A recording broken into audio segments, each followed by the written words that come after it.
Hi hello. അപ്പോഴേ ഇന്നിപ്പം അടുക്കളയിലെ കുറച്ച് വിശേഷങ്ങളായാലോ. അങ്ങനെ രാവിലെ തന്നെ അടുക്കളയിലോട്ട് വന്നിട്ടുണ്ട്. ഇനിയിപ്പോ രാവിലത്തെ ചായക്ക് പുട്ടും ഗ്രീൻ പീസും ആണ്. അപ്പൊ ഞാൻ പെട്ടെന്ന് ആ ഒരു ഗ്രീൻ പീസ് കറി ഉണ്ടാക്കുകയാണ്. അങ്ങനെ മസാലപ്പൊടികളൊക്കെ ഇട്ടിട്ട് ആവശ്യത്തിന് വെള്ളം ഒഴിച്ചിട്ട് അത് വേവിക്കാനായിട്ട് വെച്ചിട്ടുണ്ട്. അങ്ങനെ അത് വേവുന്ന ടൈം കൊണ്ട് ഉപ്പേരിക്കുള്ള സാധനങ്ങളൊക്കെ കട്ട് ചെയ്ത് വെക്കാന്ന് കരുതി. അങ്ങനെ അതൊക്കെ കട്ട് ചെയ്യാൻ വേണ്ടി തുടങ്ങുമ്പോഴാണ് ചോറ് വെച്ചില്ലല്ലോ നോർത്തേട്ടോ. അങ്ങനെ ആ ഒരു ചോറിനുള്ള വെള്ളം കൂടി അടുപ്പിലോട്ട് വെച്ചിട്ടുണ്ട്. ആദ്യമൊക്കെ അതായത് കല്യാണമൊക്കെ കഴിഞ്ഞ ആ ഒരു ടൈമിലിട്ടോ കറിയും ഉപ്പേരിയും ഒക്കെ ഉണ്ടാക്കും. പിന്നെ ചോറ് വെക്കാൻ അങ്ങ് മറന്നു പോട്ടോ. പിന്നീട് ചോറ് കഴിക്കാൻ നേരത്തായിരിക്കും ആലോചിക്കുക, അയ്യോ ചോറ് വെച്ചില്ലല്ലോ എന്ന്. അങ്ങനെ ചോറിന്റെ മറവി തുടങ്ങിയിട്ട് കാലങ്ങളായിട്ടോ. അങ്ങനെ അരിയൊക്കെ തിളച്ചു വന്നപ്പോൾ ഞാൻ റൈസ് കുക്കറിലോട്ട് ഇറക്കി വെച്ചിട്ടുണ്ട്. പിന്നെ ഉപ്പേരിക്കുള്ള പരിപാടികൾ നോക്കുകയാണ് കേട്ടോ. അങ്ങനെ ഒരടുപ്പ് ഒഴിഞ്ഞപ്പോൾ ഞാൻ ആ ഒരു അടുപ്പിലോട്ട് മീൻ വറക്കാനും കൂടി വെച്ചിട്ടുണ്ട്.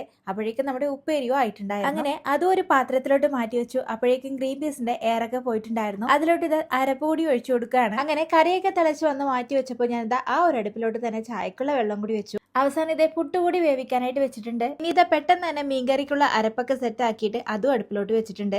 അപ്പോഴേക്കും പുട്ടും റെഡി ആയിട്ടുണ്ട്. അങ്ങനെ ഇന്നത്തെ അടുക്കള യുദ്ധം ഏകദേശം അവസാനിച്ചെന്ന് വേണം പറയാനായിട്ട്. അങ്ങനെ മീൻ വറുത്തതും ഉപ്പേരിയും പുട്ടും ഗ്രീൻ പീസും ഒക്കെ റെഡി ആയിട്ടുണ്ട്. പിന്നെ മീൻകറി അടുപ്പിലോട്ടും വെച്ചിട്ടുണ്ട്. ഇനിയിപ്പോ റൈസ് കുക്കറിൽ വെച്ച ചോറൊന്ന് ഊറ്റിയെടുക്കണം. അത്രയേ ഉള്ളൂ. അപ്പൊ അടുത്ത വീഡിയോയിൽ കാണാം. Tata bye bye, see U.